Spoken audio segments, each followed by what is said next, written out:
you're disconnected from your goals. Like maybe you are such a career driven person, you're just like, it really doesn't matter whether I get a promotion or not. You're disconnected from people. You used to be the kind of person who would never miss a birthday party. You're always there for even the smallest things. And now someone invites you to something and you're just like, hello there. My name is Daisy, aka D, and welcome back to these health diaries. If you're new here to my very new channel, my name is Daisy, aka D, and I'm a certified diet coach who also has hypothyroidism. And today I'm going to be talking about hypothyroidism apathy. It's something that I've suffered from, and it's something that affects many people who have hypothyroidism. So I thought that it will be interesting to talk about my experience with it, what causes it, what it feels like, and what you can actually do to help you navigate this very, very, very annoying symptom of hypothyroidism. So without much further ado, I'm going to get started. And if you're new here, you can click on subscribe because I'll still post more on hypothyroidism as well as weight loss as a diet coach. And I'd like it if you became part of my community. So now let's get started. First, we're going to talk about what causes apathy in hypothyroidism. The first one is hormonal disruption. When you have low levels of thyroid hormones, especially your T3, your dopamine and serotonin activity becomes reduced, and that makes it harder for you to feel motivated and to find pleasure in things, or even to engage emotionally in things that you'll often engage in. And that includes relationships. The second one is slowed brain metabolism. I don't know if you feel this, but with my hypothyroidism, I mostly have brain fog and a lot of fatigue, and I'm always like, just like that. Sometimes it feels like I'm becoming less smarter, and that's a nice way of saying it. Yeah, because there's less brain activity, your brain is less responsive to stimuli, and you just feel this sense of dullness or detachment, and that's one of the causes of apathy. Then there's this other one, which is known as neuroinflammation, which is where you have chronically low thyroid function. And as a result, it causes inflammation in the brain, and that makes you suffer from cognitive fatigue. And it also just makes you. And finally, we have fatigue and energy depletion. If you have hypothyroidism, there's a chance that you'll suffer from fatigue and you'll have very low energy levels. Even like in the morning when you wake up, instead of feeling refreshed and ready to start the day, you're just feeling very tired. And when you continue on this trend of often being tired and often feeling like your energy is just flat, your body has to keep up with that, and it becomes hard. I mean, when your body has to decide where to spend its energy, like it has to choose between maybe digesting your food and making sure that you're very excited about that new Netflix show, it's probably going to prioritize making sure that you digested the food.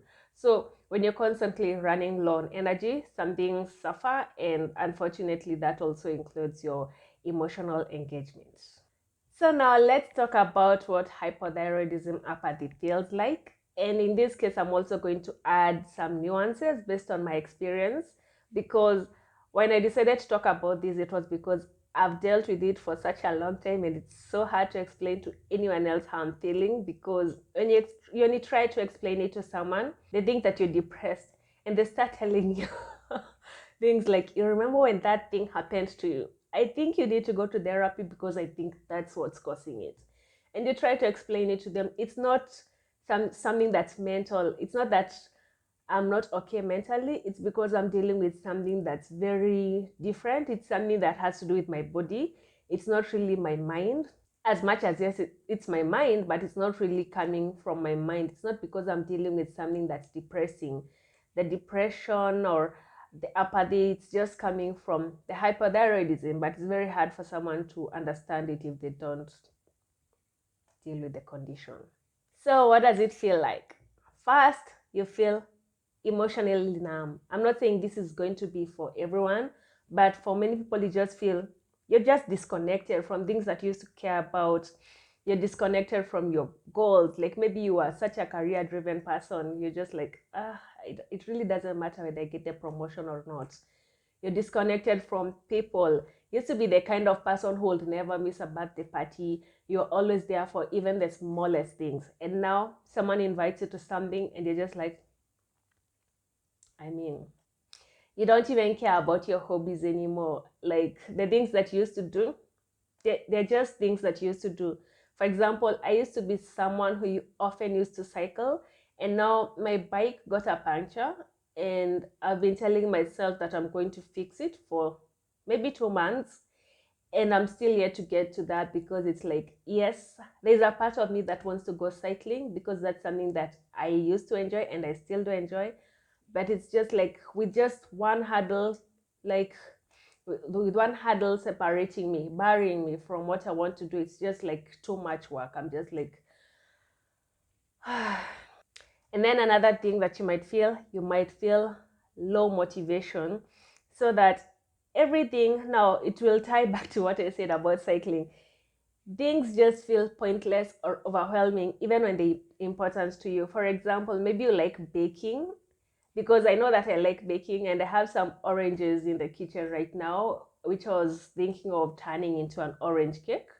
But then it's like, okay, if I need to bake, then it means that I actually have to go out and look for the other ingredients. And I think they're actually in the kitchen and I have the recipe. But it's just like, it's so much work. I know it's not, like rationally, it's not. But to me, it's like, it's just too much. I don't know how to explain that. It's just like I'm not motivated to do anything at all.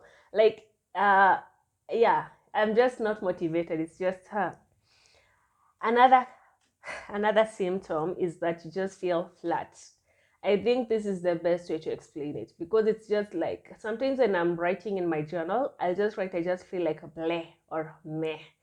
And it's just the best way to explain what I'm feeling, because I'm not here, I'm not happy, and I'm not sad, I'm not angry, I'm not disappointed. And I feel like there needs to be an emoji for that, because I try to explain it, I tried to look for it, I've tried to use it in various circumstances, but I cannot find it, because I feel like that emoji will be like, yeah. And you're not bored. You just you're just there. You just you I mean, and sometimes it's very confusing, because maybe you'll receive news that's sad or news that's really good, but there's a part of you that's just unable to react. You're just like, yeah. And then finally, now this is the one that really gets me. You become very confused internally, because in your heart, you know that you care about these things, you care about your goals. There's a part of you that cares about your goals, there's a part of you that cares about your hobbies, there's a part of you that cares about the people around you, but you're not able to express it. Sometimes, like, it becomes very confusing because you don't understand why there's such a disconnect between what you actually feel deep down and what you're portraying outside. And it can make you start feeling guilty, and it can make you start doubting yourself. So it's very easy to become very confused, because you start wondering if there's something wrong with you, and is it you, or is it the hypothyroidism? Are you using the hypothyroidism as an excuse for the way you're acting? Are you just being lazy? Are you just unmotivated? Are you actually depressed? It's just very confusing. And before you actually understand what's happening, you might have gone on for years or months just feeling this way and feeling very, very unsure of who you are anymore. So now let's get into how it affects relationships, because the reason I decided to do this video was because I realized that my apathy was actually getting in the way of my relationships, not like the close ones, as well as the ones that I've been trying to maybe work on. On one hand, I don't want to lose the relationships that I have fostered for so long. And on the other hand, I'm just feeling so overwhelmed by everything that I don't really think that I have what it takes to actually work on the relationships. So it's very confusing because I want to make sure that I don't lose them, but at the same time, I don't feel like I have the energy or motivation left over from just trying to get through the day, just trying to make sure that I've eaten, that I've slept well, that I've taken my walk in the sun. That takes most of my energy. So by the time I come back to what I can do to make sure that my relationships are still working and are still existing, I don't really have anything left to give. So how does this affect relationships? First, there is withdrawal, because you find that when you're very tired and you don't really feel anything, it's very hard for you to engage with the people around you. You start being the person who does not really initiate conversations. And it's not because you don't want to, sometimes you just forget. You might go through a whole day without even thinking of calling or texting someone or even checking your messages because you just don't feel like it. And so you find yourself withdrawing from people socially. And it's not because you're doing it to hurt them, but then you just find that there is that distance that's growing between you and your people, whether that's your family, your friends, your colleagues. It's just that distance that grows. And the interesting thing is that it just doesn't grow overnight, it grows slowly. And one day you wake up and you realize that you're actually not as close to people as you once were. And then the second one is people can misinterpret your actions. And I've dealt with these. It's where people think that maybe you're angry at them, or you just don't care about them anymore, or you've moved on to other things. When in reality, you're depleted. You don't even realize that there's that distance because, as I said, it grows slowly. You move from the person who's usually maybe always available to people, and now you're taking more time for yourself because you actually have to. And people start thinking that you're avoiding them because maybe you're angry at them or something. And they also maybe start maybe taking a step back, or in some cases they start coming at you like, why are you not answering my texts? Why are you not hanging out with me? And unfortunately, when you're dealing with hypothyroidism, apathy, like I'll say in my case, when people come at me and they're asking me for an explanation as to why I'm not available to them, I find that that feels very entitled, and it actually makes me pull back even more because I'm like, I'm here, I'm trying to make sure that I'm okay, and you're here making it worse. And the third one is communication breakdown, because I deal with this a lot on my part, because I realized that over the years, because it took several years for me to be diagnosed with hypothyroidism, but what I noticed was that my personality was changing a bit. I used to be a bit more outspoken, but over time I just found that if something annoyed me, maybe I'll just observe it for a while, and then I'll decide, okay, I cannot deal with this, so I'm just going to be quiet and maybe just not address it and just maybe take a step back. So when you're not expressing how you're feeling, maybe someone is annoying you or someone is not meeting your needs and you're just quiet about it, you're not expressing it, it makes it very hard for you to communicate with them about how you're feeling. And over time, that can cause a breakdown in your relationship. Another reason why communication breakdown might occur, some people with hypothyroidism react by being angry. So because they're not able to feel, they're not able to decide, to determine how much empathy they need to use in a situation, and they might come off as insensitive or angry, and that can make it very hard for them to have a really good relationship with the people around them. So you might find that emotional intimacy is not really there because either you're not expressing yourself, or when you express yourself, it's a bit aggressive. And finally, you might find yourself blaming yourself in relationships because you think that you're the reason why they're not working out, because already you're doubting yourself, because you are wondering why you're feeling this way. Why are you not as happy as other people? Why are you not that engaged in conversations? Because you can actually be in a conversation and you're just there. You're just sitting there and your mind is somewhere else, or your mind is nowhere. You're just there. And it feels like maybe you're the one who's dropping the ball in the relationship. So you might take on a lot of guilt and that might make you feel worse, or it might even make you withdraw more, or in some cases it might push you to be too available at a time when you don't even have the energy to be that available. So what can you do about your hypothyroidism apathy? Because at the end of the day, relationships are important. They are, when we talk about health, we're not just talking about our physical health. We also have to talk about our mental health, our social health, and all of those aspects. So as much as you're making sure that you're eating well, you're sleeping right, you're taking your medication, and you're going on your walks, and you're listening to music, all those things, it's also important to have good relationships, assuming that they are not with people who have toxic traits and who are making your mental health even worse. So what can you do about your hypothyroidism apathy? First, you have to make sure that you get your full labs, because I've noticed that some doctors will only do TSH. Luckily, in my case, my endo does everything. They do the TSH, they do the T4, the T3, and okay, they're not really doing the FT3, the reverse T3 right now, but I'm going to work on that because I would actually like to see that ratio, because it can also affect how you feel. But if you're only getting your TSH, you're not getting a clear picture of your thyroid hormones. Make sure that you also get your free T3 and your free T4, and if you've not been tested for antibodies, you also get that, because it will enable you to understand just how much medication you need. Right now, I'm still taking levothyroxine. We are still trying to figure out where I am going to feel like I'm in optimal health.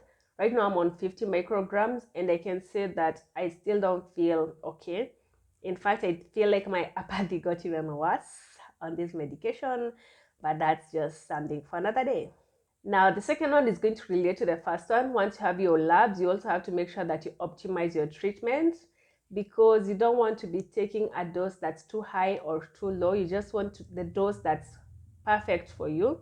And it takes a lot of testing to figure out what's going to work for you. Usually, doctors need to adjust your dose every 4 to 6 weeks, and you need to make sure that you're getting your full labs at all of those junctures so that you can understand what's really going to work for you. The third one is to supplement, because right now your neurotransmitters are not working as best as they can. So you can supplement with things that can make you feel a bit better. These include magnesium, B vitamins, tyrosine. There are very many ways to enhance those dopamine and serotonin pathways. But before you add supplements, it's always good to do a lot of research on their effects and whether you need them.